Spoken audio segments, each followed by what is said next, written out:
ഉണ്ടാക്കുന്നത് യമനാണ് top Yemen. ഇത് കണ്ടോ, ഇതിന് എല്ലാ സ്ഥലത്തും ടോപ്പാണ്. നമ്മൾ കഴിച്ച് നോക്കാൻ പോയാണ് ഇത് ഉണ്ടാക്കി. അപ്പോൾ നമ്മൾ ഉണ്ടാക്കാം.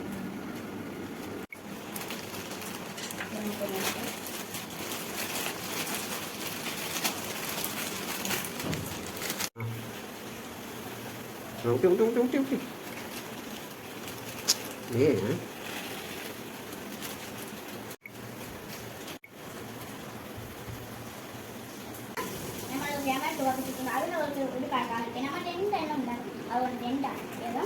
അപ്പോൾ ഇതിൻ്റെ സ്പെഷ്യൽ സൂപ്പറാണ്. എനിക്ക് തിന്നാൻ കൊതി വരുന്നുണ്ട്.